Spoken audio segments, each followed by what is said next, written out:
ദിവസേന രാവിലെ ഒരു 16ഓളം ഇലകൾ ഒക്കെ മുറ്റത്ത് നിൽക്കുന്നതാ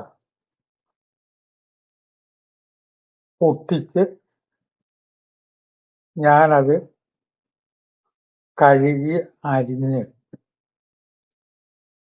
ഒരു ഔഷധ രൂപത്തിൽ ഉണ്ടാക്കി കഴിക്കാറുണ്ട്. ഇതൊക്കെ എളുപ്പത്തിൽ എല്ലാവർക്കും ചെയ്യാവുന്നതാണ്. പക്ഷെ ആരും പറഞ്ഞാൽ അത് ചെയ്യുമൊന്നുമില്ല. ഇതുകൊണ്ടൊന്നും കാര്യമില്ല എന്നാണ് പറയാ. വ്യക്തിപരമായിട്ട് അതിന്റെ ഗുണം കിട്ടിക്കൊണ്ടിരിക്കുന്നുണ്ട്. അപ്പൊ ഈ രാവിലെ എണീറ്റിട്ട് ഈ ഇല ഒക്കെ മുറ്റത്തന്നെ ചെടിച്ചട്ടിയിലൊക്കെ ഇടണം. വലിയ ബുദ്ധിമുട്ടൊന്നുമില്ല. അതിൽ വാഴയുടെ ഇല വരും, മുരിങ്ങയുടെ ഇല വരും, ഒക്കെ തൊടിയിൽ കാണുക. തളിരാമ, മുത്തുള്, തുളസി, ചെറുള ഇതൊക്കെ അങ്ങനെ. അത് കഴുകേണ്ട ചുമതല ഭാര്യയ്ക്കാണ്. അത് അവള് കഴുകിയാലേ അവൾക്ക് തൃപ്തിയാവുള്ളൂ. ഞാൻ കഴുകിയ തൃപ്തിയാവില്ല. ഞാൻ വന്നിട്ട് അത് കഴുകി തരാൻ മതി. വലിയൊരു പാത്രത്തിലിട്ടിട്ട് പൈപ്പൊക്കെ കൊണ്ടിട്ടൊരു പ്രശസ്തമായ അവളുടെ കഴുകല് ഉണ്ട്. ഞാൻ അടുത്തെങ്കിലും നിൽക്കുന്നുണ്ടെങ്കിൽ എന്നോട് പറയും, ആ തകര മണ്ണും ഒക്കെ ഇതിലിട്ടിട്ട് കഴുകിയപ്പോ കണ്ടില്ലേ വെള്ളം ചുവപ്പ് നിറം എന്ന്. ഈ വെള്ളം കലങ്ങാനുള്ള കാരണം എന്താ അറിയോ? ചിലർക്ക് വേരോട് കൂടിയാണ് പറിക്കുക. ഇതിൽ പലതും ചെറുള തുടങ്ങിയതൊക്കെ പറ്റുമെങ്കിൽ വേരോടുകൂടി പറിക്കും. അപ്പൊ സ്വാഭാവികമായിട്ട് കുറച്ച് മണ്ണുണ്ടാവും. ഇല മാത്രം പൊട്ടിക്കല്ല ചെയ്യുക. ഈ വേരോടുകൂടി വേണം പല ഇലയും ഭക്ഷിക്കാൻ. ഇന്നത്തെ വിഷയം സമൂലം എന്നാണ്. വിഷയം പറയുമ്പോ ഇലയെന്നൊക്കെ പൂട്ടോ ജീവിതത്തിലേക്ക് കിടക്കും. കുട്ടിക്കാലത്ത് ആയുർവേദ ചികിത്സ മാത്രമുള്ള ഒരു കാലത്ത് പട്ടാമ്പിയിലൊരു കുമാരൻ വൈദ്യര് മാത്രം ഉള്ള കാലഘട്ടത്തിൽ വൈദ്യരെഴുതും ഇന്ന ഇലകൾ സമൂലം എന്നാണ് വാക്ക്. ഈ സമൂലത്തിൽ നിന്ന് നമുക്ക് പലതും പഠിക്കാനുണ്ട്. ആ ചെടിയുടെ വേര് മുഴുക്ക് മുഴുവനാണ്. ഇതാണ് സമൂലം. പക്ഷേ ഈ സമൂലത്തിനെ നമുക്ക് ജീവിതത്തിലേക്ക് കൊണ്ടുവന്നാൽ ആ ചെടിയുടെ ഏത് അംശത്തിനാണ് ഈ ഗുണം എന്ന് ശാസ്ത്രജ്ഞന്മാര് പരിശോധന നടത്തും. ആധുനിക ശാസ്ത്രത്തെ കുറ്റപ്പെടുത്തരുത്. അതിൻ്റെതായിട്ടുള്ള ശക്തിവിശേഷമുണ്ട്. എന്തപ്പോ സമൂലത്തിന്റെ ആവശ്യം വന്ന് ആ ചെടിയിലത്തെ ആ ഘടകം മാത്രം കൊണ്ട് അല്ലേ വേണ്ടു. അവിടെയുള്ള 25 ആളി ഒരുമിച്ച് ക്ഷണിക്കുക. അതിലത്തെ ഒരാളല്ലേ ആവശ്യമുള്ളൂ, ആരാ അറിയില്ല. അപ്പൊ 25 ആളി ഒരുമിച്ച് ക്ഷണിക്കുന്ന പോലെ വേര് മുതൽക്ക് ശിഖരം വരെയും അതിന്റെ ആക്റ്റീവ് പ്രിൻസിപ്പിൾ എന്താണെന്ന് ശാസ്ത്രം പഠിക്കണം. എന്നിട്ട് എന്ത് ചെയ്യും? അത് മാത്രം അങ്ങോട്ട് വേർതിരിച്ചെടുത്ത് ഔഷധങ്ങൾ ഉണ്ടാക്കണം. മോഡേൺ മെഡിസിൻ മോശമൊന്നല്ല, അതിന് ഫലം കിട്ടും. എല്ലാം കെമിക്കലാണ് എന്ന് പറയുന്നത് ശരിയല്ല. എല്ലാം അങ്ങനെ ക്രമേണ പുരോഗമിച്ച് ഈ വേർതിരിച്ചെടുക്കേണ്ട അംശമുള്ള ചെടികൾ വിചാരിച്ച അത്ര കിട്ടാനില്ല. അതത്ര ഉണ്ടാവില്ല. ഔഷധ മൂല്യമുള്ള പല ചെടികളും അങ്ങനെ കാട് പോലെ വളരില്ല. അത് അവൻ കുറച്ച് ഇൻഡിപെൻഡന്റായി നിൽക്കുന്നവരാ. അപ്പൊ ഒന്നേ മാർഗമുള്ളൂ, ധാരാളം വളരുന്ന ചെടികളുണ്ടല്ലോ, നേരത്തെ പിടിച്ച്. അതില് ഇതിന്റെ ആക്റ്റീവ് പ്രിൻസിപ്പിൾ അതിൽ കുത്തിവെച്ചാൽ ധാരാളം ചെടികൾ നമുക്ക് ഇതുള്ളത് കിട്ടും. അതിന് വേർതിരിച്ച് എടുക്കാൻ പറ്റും. പക്ഷെ ആയുർവേദം മാതിരിയുള്ള പുരോഗമിച്ച കാലഘട്ടത്തിൽ അതല്ല പറഞ്ഞിരിക്കുന്നത്. സമൂലമാണ് ശരി. ആക്റ്റീവ് പ്രിൻസിപ്പിളിനെ മാത്രം വേർതിരിച്ച് എടുത്തോട്ടെ, അതുകൊണ്ട് ഗുണമുണ്ടാവും. തൽക്കാലം പല പ്രയോജനം ഉണ്ടെങ്കിലും ജീവിതത്തിലേക്ക് വരിക. ഇലകളൊക്കെ ഞാൻ മുട്ടും. ധന്യമേ ജീവിതം തുടങ്ങുന്നോർത്തിയല്ല എന്റെ ജീവിതത്തിൽ ഈ സമൂലം എന്ന് പറഞ്ഞാൽ തുടക്കം മുതൽക്ക് അവസാനം വരെയുള്ള നമ്മുടെ ജീവിതാനുഭവങ്ങളെ മുഴുവൻ അക്സെപ്റ്റ് ചെയ്തേ പറ്റൂ. അക്സെപ്റ്റ് ചെയ്യണ്ടേ?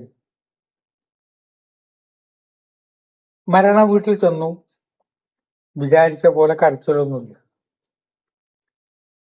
അപ്പൊ ഒരാള് കാത് പറഞ്ഞു, പണ്ടത്തെ മാതിരി കൂട്ടനിലകൊലി, അയ്യോ ഇനി ആരുമില്ലോ, എനിക്ക് ജീവിതം മുഴുവൻ പോയല്ലോ എന്ന് പറഞ്ഞ് നെഞ്ഞത്തടിക്കുക. അപ്പൊ വേറൊരാള് വന്നിട്ട് നിന്റെ നെഞ്ഞത്തടിച്ചിട്ട് നെഞ്ഞ് പൊട്ടിപ്പോകുന്നു പറഞ്ഞിട്ട് കഞ്ഞി പിടിച്ച് മാറ്റുക. അതൊക്കെ അപ്പൊ കുറഞ്ഞു വരും. എന്താണ് കുറവ് വരാൻ കാരണം? അതിനെ നമ്മൾ അക്സെപ്റ്റ് ചെയ്യും. ജീവിതത്തിൽ ചില കാര്യങ്ങളെ അക്സെപ്റ്റ് ചെയ്തേ പറ്റൂ. ഇനി പറഞ്ഞൊരു കാര്യമില്ല. അച്ഛനെ മാറ്റാൻ പറ്റൂ? പറ്റില്ല. അമ്മയെ മാറ്റാൻ പറ്റും? പറ്റില്ല. ജനന സ്ഥലം ഒന്ന് മാറ്റി കിട്ടണം, പറ്റുമോ? വല്ല റിക്കാർഡിലൊക്കെ മാറ്റി എഴുതാം. വേറെ സ്ഥലത്ത് ജനിച്ചവനാണ്, പാരീസിൽ ജനിച്ചവനാണെന്നൊന്നും പറഞ്ഞിട്ട് കാര്യമില്ല. കിഴായൂർ എന്നൊരു ഗ്രാമത്തിലാണ് പട്ടാമ്പില് ഞാൻ ജനിച്ച. മാറ്റാൻ പറ്റുമോ? പറ്റില്ല. ജന്മനാ ഉണ്ടായ ചില പ്രശ്നങ്ങൾ, ചില പ്രോബ്ലംസ് മാറ്റാൻ പറ്റുമോ? സഹോദരങ്ങളുടെ സ്വഭാവം മാറ്റാൻ പറ്റുമോ? അവരുടെ സ്വഭാവം ഒന്ന് മാറ്റിയിട്ട് ഓരോ സ്ഥലത്തുള്ള സഹോദര സ്നേഹം കാണുമ്പോൾ നമുക്ക് അങ്ങനത്തെ സഹോദരങ്ങളോ സഹോദരിമാരോ ഉണ്ടായില്ല എന്ന് പറഞ്ഞിട്ട് കാര്യമുണ്ടോ? ആയുർവേദ ആചാര്യന്മാരുടെ ആദ്യത്തെ വരി സമൂലം. വേര് മുതൽക്കൊക്കെ ആദ്യങ്ങളെ അക്സെപ്റ്റ് ചെയ്യുക, സ്വീകരിക്കുക. തന്നേക്കാൾ പ്രായ കൂടുതലുള്ള ആളാണ് ആദ്യം മരിക്കും ഭർത്താവ് എന്ന് ഭാര്യ മനസ്സിൽ അക്സെപ്റ്റ് ചെയ്യണം.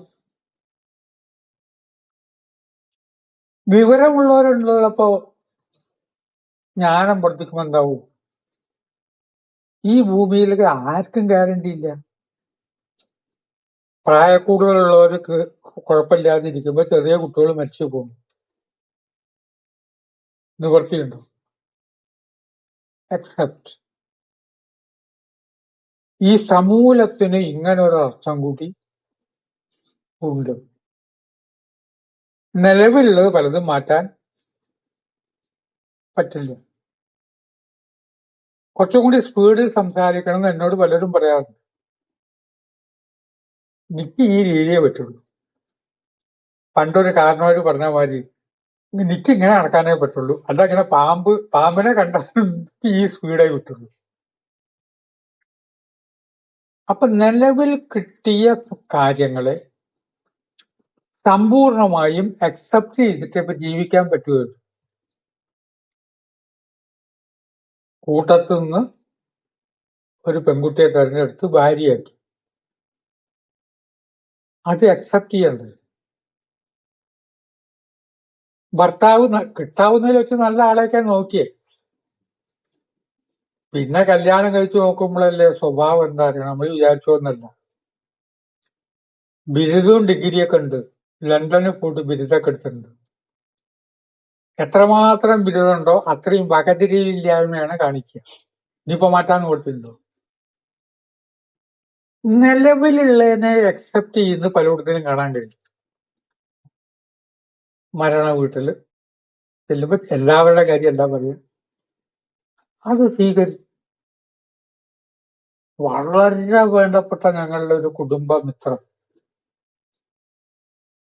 ആ പേരെന്നെ പറയാമല്ലോ, മാലിന്യടുത്തി എന്നാണ് വിളിക്കുക. എന്റെയും വിജയുടെയും കൂടെ ഹിമാലയ യാത്രയിലൊക്കെ കൂടെ വന്നു. പെട്ടെന്ന് ഒരു ദിവസം മരിച്ചു. ഞാൻ ചെന്നു. എനിക്ക് ഭയങ്കര മാനസിക പ്രയാസമുണ്ട്. എന്ത് പറഞ്ഞാണ് ഹസ്ബൻഡ് ഗോപിയേട്ടനെ ആശ്വസിപ്പിക്കാന്ന് വിചാരിച്ചിരിക്കുമ്പോ അദ്ദേഹം ഇങ്ങോട്ട് പറയാണ്, ഒരു നിവൃത്തിയില്ല പിയാറെ, വിധിയെ മറികടക്കാൻ പറ്റും. ഇങ്ങോട്ട് ആശ്വസിപ്പിക്കും. അത് മനസ്സിൽ കിടക്കുന്നപ്പോ ഈ ഗോപിയേട്ടനും ഇല്ല. സമൂലം വേണം കഷായം വയ്ക്കാൻ. അതിൽ പിന്നെ ഒരു ആക്റ്റീവ് പ്രിൻസിപ്പിളിനെ വേർതിരിച്ചെടുത്താൽ ശരിയാവുകയില്ല എന്നാണ് ഈ ശാസ്ത്രം പറയുന്നത്. പല ആംഗിളുണ്ട്. ആക്റ്റീവ് പ്രിൻസിപ്പിളിനെ വേർതിരിപ്പിച്ചിരുന്നത് എടുക്കട്ടെ, മാവിലെ മാങ്ങ മാത്രം മതി, നമ്മൾ പൊട്ടിച്ചെടുക്കാറുണ്ടല്ലോ, മാവ് മുഴുവൻ എടുക്കുകയല്ലോ ചെയ്യാം.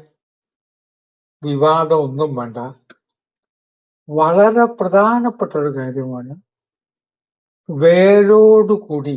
കാരണം ആ വേരിനും തണ്ടിനും ഒക്കെ ഗുണമുണ്ട്. ജീവിതത്തിലേക്ക് വരുമ്പോൾ ജീവിതത്തിനെ സമൂലം അക്സെപ്റ്റ് ചെയ്ത് സ്വീകരിക്കുന്നത് നല്ലതാണ് എന്ന് ചിന്തിക്കുന്നു. വാക്കുകൾ സംഭരിക്കുന്നു.